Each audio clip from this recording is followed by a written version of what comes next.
आप सभी का स्वागत है आपका अपना YouTube चैनल साइंस स्टडी में। मैं हूं बीके यादव और आज बहुत ही खुशी की बात है कि आज इसी चैनल पे आप इंग्लिश बिहार बोर्ड का और जनरल कंपटीशन का इंग्लिश बहुत ही अच्छे तरीके से पढ़ पाएंगे। जैसे कि आप लोग को आनंद सर वादा किए थे कि बिहार बोर्ड का इंग्लिश बहुत जल्द आ रहा है, लेकिन आनंद सर के पास बहुत सारा सब्जेक्ट है। इंग्लिश है, झारखंड बोर्ड का, इकोनॉमिक्स है, जनरल कंपटीशन का मैथ है और रीजनिंग है और आर्ट्स टोटल पेपर, चाहे हिस्ट्री हो, सिविक्स हो, इकोनॉमिक्स हो, सब पेपर पढ़ाते हैं सर। इसीलिए अगर सर स्टार्ट कर भी दिए तो आपको लास्ट तक हो सकता नहीं ले जा पाते, इसीलिए सर भी प्रमोट कर रहे हैं और खुद हम भी बहुत ही बेहतर टीचर हैं। इससे पहले सर पढ़ाते थे पटना में, वहाँ पे बिहार बोर्ड के ही मेनली पढ़ाते थे और जनरल कंपटीशन का इंग्लिश पढ़ाते थे। तो आज आप लोग को मिलवाते हैं सर से और आप लोग का अगर अच्छा रिस्पॉन्स रहा, अच्छा लाइक मिला तो सर आप लोगों को ज़रूर पढ़ाएंगे जनरल कंपटीशन का इंग्लिश। चाहे आप एसएससी का तैयारी कर रहे हो या बैंक का कर रहे हो या रेलवे का कर रहे हो या एनडीए का कर रहे हो, किसी भी कंपटीशन का इंग्लिश का तैयारी किसी भी लेवल पे जा सकते हैं, बशर्ते आप लोगों का कितना लाइक मिलेगा ये डिपेंड करता है सर को आगे कंटिन्यू करवाने के लिए। तो समय न ज़्यादा लेते हुए सर से आपको मिलवाते हैं Bihar specialist Rajesh sir. Welcome sir. Thank you very much. You introduced me as a teacher of English, and I am very thankful to you that you give me a chance to introduce myself, being a teacher of English, especially for Bihar. और मैं प्रयास करूँगा students कि आप लोगों को इस lockdown के दौरान मैं कन्विंस कर सकूँ 12th का इंग्लिश, और अगर आप चाहेंगे आपका सपोर्ट मुझे मिलता रहेगा तो मैं फिर कंपटीशन के इंग्लिश को भी मैं आपको बेहतर तरीके से समझाऊंगा, और जो भी आप एक बार समझेंगे अच्छी तरह से तो फिर आपको बार बार पढ़ने की इस टॉपिक को आवश्यकता नहीं होगी। Thank you. Hello students, let's us begin. Bihar के इस अंग्रेजी के कोर्स में मैं आपको बताने जा रहा हूँ, खास करके बिहार के अंग्रेजी में जो टेक्निक्स है उसके बारे में बताने जा रहा हूँ, जिसमें लड़कों को काफ़ी परेशानी होती है परीक्षा देते समय। उनको ये लगता है कि ये ग्रामर का जो चैप्टर है regarding with the subject matter of tense, narration, voice, ये सब जो सेक्शन से सवाल आपसे पूछे जाते हैं, उन सवालों के जवाब देते समय आपके मन में बहुत सारी दुविधाएं होती हैं और उसका रिजल्ट होता है कि गलतियां हो जाती हैं। तो आप टेक्निक्स को फॉलो करेंगे और मैं आपको बताने जा रहा हूँ इस बात को अच्छी तरह से कि मैं पहले पटना में पढ़ाया करता था और किसी व्यक्तिगत कारण से मैं इस वक्त देवघर में हूँ और सर ने मुझे रिक्वेस्ट किया तो मैंने रिक्वेस्ट को एक्सेप्ट भी किया है, और मैं चाहता हूँ इस लॉकडाउन के दौरान आप बिहार के अंग्रेजी को अच्छी तरह समझें। अगर आपने मुझे सपोर्ट किया, लाइक किया, तो मैं फिर से आपके साथ रहूँगा, बना रहूँगा और आपको मदद करूंगा ताकि आप बिहार के अंग्रेजी को कंप्लीट घर बैठे कर सकें। आप सुरक्षित रहिए, घर में रहिए, और मैं प्रयास करता हूं आपके अंग्रेजी को पूरा करने का। आइए let's us start. Bihar English for class 12 हम लोग शुरू करते हैं। तो सेक्शन में आज हम लोग ग्रामर शुरू करते हैं और सबसे पहले लेते हैं टेंस को। चूंकि टेंस अगर आपका कवर हो जाता है तो टेंस कवर होने के साथ साथ आप बिहार के ट्रांसलेशंस को बना सकते हैं, क्योंकि ट्रांसलेशन भी पूछा जाता है बिहार में, और टेंस से संबंधित, वर्ब से संबंधित बहुत सारे सवाल पूछे जाते हैं जिनमें गलतियों की संभावना विद्यार्थियों के सामने बनी रहती है। तो आइए हम लोग इस बात को गहराई से समझते हैं और इसके टेक्निक्स को भी फॉलो करते हैं। आप मेरे साथ बने रहिएगा। आपका लाइक और सपोर्ट मुझे अगले वीडियोस तक लाएगा, और मेरा वादा है आपसे कि आप मेरे साथ अगर बने रहते हैं तो बिहार की अंग्रेजी तो कम से कम आपके लिए कोई समस्या नहीं होगी। आइए दोस्तों, मैं शुरू करता हूं इंग्लिश फॉर क्लास 12। सबसे पहले मैं स्टार्ट करना चाहता हूं टेंस को। आप टेंस को फॉलो करेंगे सबसे पहले, क्योंकि टेंस सबसे बहुमूल्य और इंपॉर्टेंट पार्ट होता है इंग्लिश ग्रामर का। तो मैं यहीं से शुरू कर रहा हूं और मैं बराबर यहीं से ही शुरू करता हूं विद्यार्थियों के सामने। आइए, आपने टेंस बहुत बार पढ़ा होगा, नो डाउट, बहुत बार पढ़ा होगा और बहुत सारे टीचर ने आप लोगों को पढ़ाया भी होगा, लेकिन मैंने देखा है अपने टीचिंग प्रोफेशन में कि अक्सर 2 साल 3 साल के बाद लड़के फिर से बोलते हैं कि सर एक बार टेंस फिर से पढ़ा दीजिए, भूल गए। तो ये कहाँ से होता है? आप एक बार जो कोई चीज अच्छी तरह से सीख जाते हैं तो आप उस चीज को नहीं भूलते हैं। सपोज अगर आप बाइसिकल चलाना जानते हैं, 5 सालों तक आपने नहीं चलाया, तो अगर आपको 5 सालों के बाद फिर से कोई बाइसिकल दे देता है और कहता है कि जाओ कुछ सामान ले आओ, तो क्या आप साइकिल को आप नीचे से लुढ़ाते हुए ले जाएंगे? नहीं, आप उस पर चढ़कर ही जाएंगे, चूंकि आपने उसे 5 साल पहले अच्छी तरह से चलाया था। यह बात अलग है कि 5 साल के बाद आपने फिर साइकिल को छुआ है। उसी प्रकार टेंस आपने जब एक बार अच्छी तरह से समझ लिया तो फिर आप किसी भी टीचर से ये नहीं कहेंगे कि सर एक बार फिर से बता दीजिए, थोड़ा सा भूल गए हैं। ऐसा नहीं होना चाहिए। आप इसकी गहराई को समझने का प्रयास करें। टेंस का अर्थ होता है काल। ये काल समय से रिलेटेड होता है स्टूडेंट्स, ये काल जो है ये समय से रिलेटेड होता है। एंड आपने बहुत बार देखा होगा चैप्टर में रहता है time and tense. What do you understand by time and tense? You know only about the tense. Time and tense. What is the relation between time and tense? इन दोनों को लेकर साथ में चलना चाहिए और यहीं से विद्यार्थियों को समस्या होती है। वो केवल टेंस को समझते हैं और इसके अर्थ को वो छोड़ देते हैं। तो आप दोनों के अर्थ को साथ साथ लेकर जब चलेंगे तो आपको महसूस होगा कि अब टेंस में कोई प्रॉब्लम नहीं है और इससे संबंधित आप सभी सवालों का जवाब आप बिहार के लिए दे सकते हैं। आइए हम लोग समझते हैं कि टाइम और टेंस दोनों एक साथ कैसे इंटरकनेक्टेड है। इस बात को पहले हम लोग समझ लेते हैं, उसके बाद टेंस के पार्ट को हम लोग धीरे धीरे आगे लेकर जाएंगे। Suppose I am giving you some examples to prove the relation between time and tense.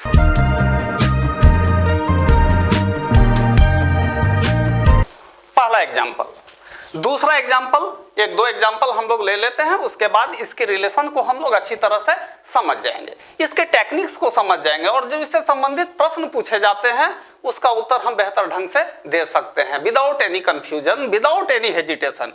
You will be fully able to solve the answers of the questions regarding with time and tense in your examination. ये एक interrogative sentence है। तीसरा number sentence,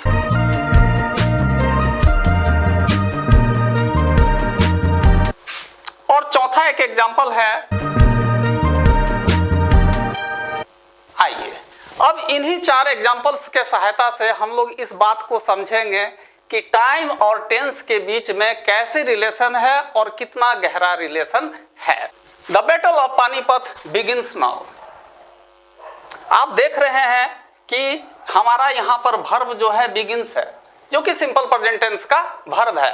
तो tense में क्या होता है कि सेंटेंस जो होते हैं वो किसी और टेंस के होते हैं और अर्थ किसी और टेंस को सूचित करता है, इसीलिए इस सेक्शन को हम लोग टाइम एंड टेंस कहते हैं। तो बैटल ऑफ पानीपत तो बहुत पहले समाप्त हो गई, आप लोग तो जानते हैं अच्छी तरह से, लेकिन इसको बेहतर तरीके से जब लिखते हैं तो हम लोग लिखते हैं the battle of Panipat begins now, यानी कि एक जोश भरे अंदाज में जब हम लोग लिटरेचर में लिखते हैं तो ऐसे लिखते हैं। हालांकि ये जो वर्ब है ये है सिंपल प्रेजेंट टेंस में, लेकिन ये जो अर्थ प्रदान करता है ये अर्थ पास्ट टेंस का प्रदान करता है, पास्ट। टाइम इसका क्या हुआ? पास्ट। और वर्ब इसका क्या हुआ? प्रेजेंट। तो अर्थ यानी कि वर्ब के अर्थ को समझते हुए, चूंकि टेंस में हम लोग अध्ययन करते हैं वर्ब के रूप यानी फॉर्म का और साथ में वर्ब के अर्थ का, तो रूप जब इसका होता है तो रूप इसका होता है past tense, sorry present tense का, प्रेजेंट। इसका जो फॉर्म है किसका है? फॉर्म इसका प्रेजेंट टेंस का है, लेकिन टाइम इसका किसका है? पास्ट टेंस का है। This is the relation between time and tense. This is the relation between time and tense. मैं समझ सकता हूं इस बात को कि पहली वीडियो है, आपको थोड़ा सा लग सकता है कि कहीं भारी तो नहीं है, लेकिन बहुत ही इजी है। आप इसको केवल ध्यानपूर्वक देखें और अगले वीडियोज में मैं और भी इसे ज्यादा क्लियर कर दूंगा। The battle of Panipat begins now. दूसरा नंबर एग्जांपल आप देखिए, could I see you tomorrow, क्या मैं तुमसे या आपसे कल मिल सकता हूं? ये एक सवाल है, देख रहे हैं आप, इंट्रोगेटिव सेंटेंस है। ये कैसा सेंटेंस है? इंट्रोगेटिव सेंटेंस है। क्या मैं आपसे कल मिल सकता हूं? तो फ्यूचर को डिनोट करने वाला एक शब्द यहां पर है टुमारो। तो टुमारो तो आप जानते हैं कि हमेशा फ्यूचर टेंस के लिए प्रयोग में आता है, लेकिन आप देख सकते हैं यहां पर कुड का प्रयोग हुआ है। यहां पर जो वर्ब लगा है ये कुड, और ये कुड बतलाता है कि ये जो हमारा सेंटेंस है ये पास्ट का है, पास्ट का है। क्योंकि कुड का प्रेजेंट टेंस फॉर्म होता है कैन, और कैन का पास्ट टेंस फॉर्म होता है कुड। तो could I see you tomorrow, तो हमारा सेंटेंस तो पास्ट टेंस का है, लेकिन इसका मीनिंग क्या होता है कि कल क्या मैं आपसे मिल सकता हूं, यानी कि हमारा ये फ्यूचर डिनोट करता है। पास्ट का सेंटेंस है लेकिन फ्यूचर टाइम को डिनोट करता है। तो आप समझ सकते हैं कि टाइम और टेंस दोनों साथ साथ ही चलते हैं। आप केवल टेंस को लेकर नहीं चल सकते और न ही आप सेपरेटली केवल टाइम को लेकर चल सकते हैं, दोनों को साथ साथ लेकर चलना है। देखिए, तो आपने अब बेहतर तरीके से इस बात को समझ लिया होगा कि हमारा जब भी कोई वर्ब होगा वो अगर पास्ट टेंस का होगा तो वो मीनिंग प्रेजेंट टेंस का भी दे सकता है और फ्यूचर टेंस का भी दे सकता है। हालांकि वो सेंटेंस होगा पास्ट टेंस का, वो सेंटेंस हो सकता है कि फ्यूचर टेंस का हो, लेकिन वो मीनिंग दे रहा है प्रेजेंट टेंस का। इस बात को विद्यार्थी पहले ढंग से नहीं समझ पाते हैं। मैं ये नहीं कहता हूं कि आप कमजोर हैं अंग्रेजी में, लेकिन आपको थोड़ा सा ध्यान देने की आवश्यकता है। आपका थोड़ा सा अटेंशन अगर मुझे मिल जाता है तो मैं आपको बेहतर तरीके से समझा सकता हूं। और ये बिहार का इंग्लिश जो है, खास करके क्लास 12 का, इसका तो मैं अपने मुंह से बड़ाई नहीं करूंगा, लेकिन लोग कहते हैं कि मैं इसका स्पेशलिस्ट हूं। मैं अपने मुंह से अपनी बड़ाई नहीं करता कभी भी, और मैं आपको इस लेवल से लेकर मैं वहां तक ले जाना चाहता हूं जहां पर आपको आगामी कंपटीशन करियर में भी कोई तकलीफ नहीं हो। खास करके ग्रामर सेक्शन में अगर आप सपोर्ट करेंगे तो मैं आपको वर्ड पावर, कॉम्प्रिहेंशन, सभी चीज मैं आपको समझाऊंगा। और खास करके बिहार का हर एक टॉपिक में आपको वीडियोज के मदद से घर में ही समझाने का प्रयास करूंगा। क्योंकि स्टूडेंट्स इस लॉकडाउन में मैं चाहता हूं आप भी सुरक्षित रहें, घर में रहें और पढ़ाई पर आपका पूरा ध्यान हो, ताकि आपका टाइम भी निकलता रहे। आइए देखते हैं तीसरा सेंटेंस, नाउ। नाउ शब्द जो है ये नाउ बतलाता है अब, यानी कि प्रेजेंट टेंस को बतला रहा है। Now I am going to buy a car next week. एक देखिए एडवर्ब ऑफ टाइम आया है, एडवर्ब ऑफ टाइम। ये एडवर्ब ऑफ टाइम आप बता सकते हैं, अच्छी तरह से समझ सकते हैं, नेक्स्ट वीक, यानी कि अगले सप्ताह। अभी नहीं, अगले सप्ताह। तो अगले सप्ताह डिनोट करता है फ्यूचर टाइम को, अभी नहीं लेकिन अगले सप्ताह। तो आप सेंटेंस देख रहे हैं, नाउ जो है प्रेजेंट टेंस का शब्द है। I am going to buy a car, तो एम गोइंग भी प्रेजेंट टेंस का है, आप देख रहे हैं। लेकिन एक शब्द है adverb of time, next week, और ये समूचे सेंटेंस को बनाता है, टाइम रिलेटेड करता है फ्यूचर टाइम। फ्यूचर टाइम, ये फ्यूचर टाइम बतला रहा है अर्थ के अनुसार, वर्ब के अर्थ के अनुसार यह बतला रहा है फ्यूचर टाइम। जबकि हमारा वर्ब है एम गोइंग। एम गोइंग जो होता है हमेशा प्रेजेंट कॉन्टिन्यूअस का होता है, लेकिन हमारा बता रहा है सेंटेंस ये फ्यूचर टाइम है। फ्यूचर टाइम क्यों हो गया? ये नेक्स्ट वीक के वजह से, नेक्स्ट वीक के वजह से। तो हमारा सेंटेंस तो बनता है प्रेजेंट टेंस में, लेकिन टाइम डिनोट करता है फ्यूचर टाइम। इसी बात को हम लोग समझने का प्रयास कर रहे हैं और इसके गहरे अर्थ को समझ रहे हैं कि टाइम और टेंस के बीच कैसा गहरा रिश्ता है। I wish I were a king. Students आप देख रहे हैं सेंटेंस लिखा हुआ I wish I were a king. ऐसे सेंटेंस को हम लोग कहते हैं सबजंक्टिव मूड। सबजंक्टिव मूड, ये सबजंक्टिव मूड क्या है? बिहार तो खैर बहुत, मैं ये नहीं कहूंगा कि बहुत इजी है, लेकिन बिहार एक छोटा सा चीज है। बिहार की परीक्षा देना, खास करके इंग्लिश की परीक्षा देना, मैं आपके लिए सरल बना दूंगा। मैं आपके लिए बिल्कुल सरल बना दूंगा। मैं चाहता हूं कि केवल आपका मकसद बिहार की परीक्षा पास करना नहीं है, बल्कि आगामी करियर में भी आप अच्छे तरह से परफॉर्मेंस करें, खास करके कॉम्पिटिटिव करियर में। इसके लिए मैं प्रयासरत हूं और आप इस माध्यम से, इस साइंस स्टडी सेक्शन के माध्यम से यूट्यूब पर आप इस बात को बेहतर तरीके से समझ सकेंगे। केवल आपका लाइक और प्यार मुझे चाहिए। I wish I were a king. आप बता सकते हैं इसका पूरा हिंदी अर्थ क्या होगा? एक सवाल है। I wish I were a king, तो इसका हिंदी अर्थ मैं बताता हूं। ये आई विश शो करता है आपकी गहरी इच्छा को। So this is reason why this sentence is called subjunctive mood. आपकी गहरी इच्छा क्या है? I wish I were a king, मैं एक राजा होता। कब होता मैं राजा? अभी वर्तमान में मैं एक राजा होता। यानी कि ये जो हमारा अर्थ दे रहा है वेयर, ये तो वेयर पास्ट टेंस का शब्द है। आप जानते हैं वाज वेयर प्रेजेंट टेंस का शब्द नहीं है, ये पास्ट टेंस का शब्द है। लेकिन यहां पर ये टाइम डिनोट कर रहा है प्रेजेंट टाइम। लेकिन हमारा जो सेंटेंस है, ये सेंटेंस क्या है? ये सेंटेंस जो है ये पास्ट का है, पास्ट का है। तो पास्ट का क्यों है? तो पास्ट का इसलिए है स्टूडेंट्स, पास्ट का इसीलिए है क्योंकि आपने यहां पर लोकेट कर लिया है कि वेयर शब्द का प्रयोग हुआ है और वाज वेयर हमेशा पास्ट टेंस की ही क्रियाएं कहलाती हैं।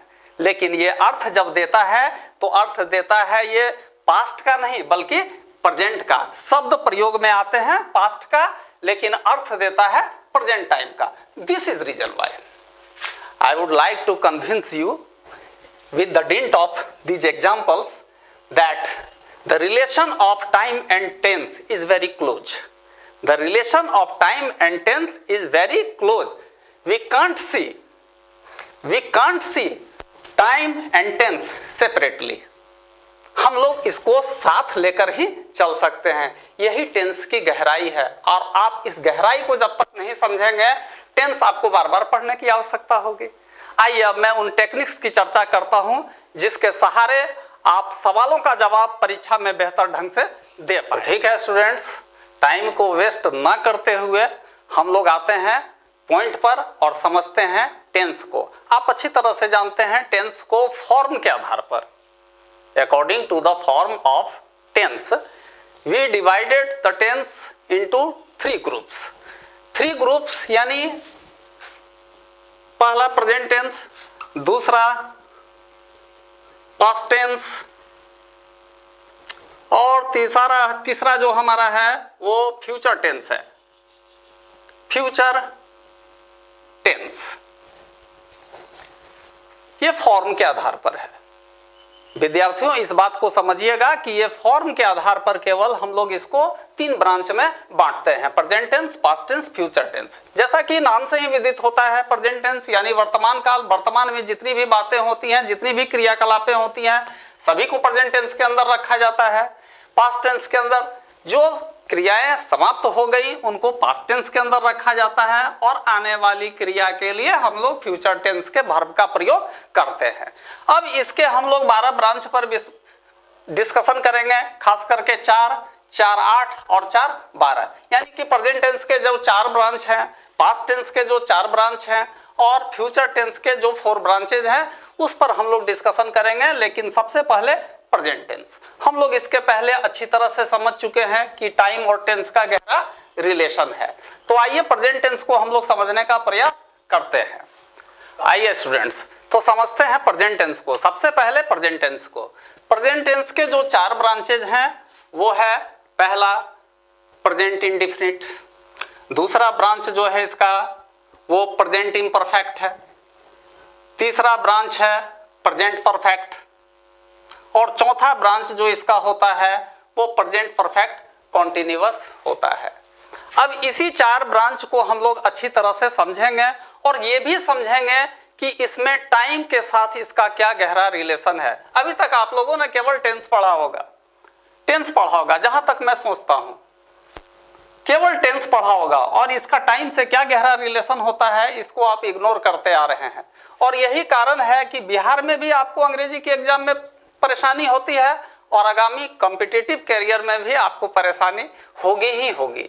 इसीलिए अगर आप इसको बेहतर ढंग से समझते हैं, मैं प्रयास कर रहा हूं, केवल आप मेरे साथ वीडियोज में बने रहें तो मैं आपको समझाने का पूरी तरह से प्रयास करूंगा, जिससे कि ये टेंस बिल्कुल सरल हो जाए और वहां तक सरल हो जाए कि आप एसएससी, बैंक, रेलवे, एनडीए किसी भी परीक्षा में आप अपीयर हों, आपको टेंस से संबंधित यानी वर्ब से संबंधित किसी भी बात की परेशानी नहीं होनी चाहिए। किसी भी सवाल का जवाब आप देने में सक्षम हो जाएं। You will be fully able to solve the answers of the questions regarding with time and tense, not tense, time and tense. अगर आप इसको सेपरेट लेके चलेंगे कमजोरी बनी रहेगी, दोनों को साथ लेकर चलेंगे स्ट्रांगनेस आ जाएगा। इसी बात को समझने की आवश्यकता है। तो मैं फिर अगले वीडियोज में आपको बताऊंगा अच्छे तरीके से कि प्रेजेंट टेंस का ये जो चारों ब्रांच है, ये जो चारों ब्रांच है फर्स्ट, सेकंड, थर्ड और फोर्थ, कैसे वेरिएशन रखता है और कहां से विद्यार्थियों को परेशानी पैदा करता है। Thank you very much.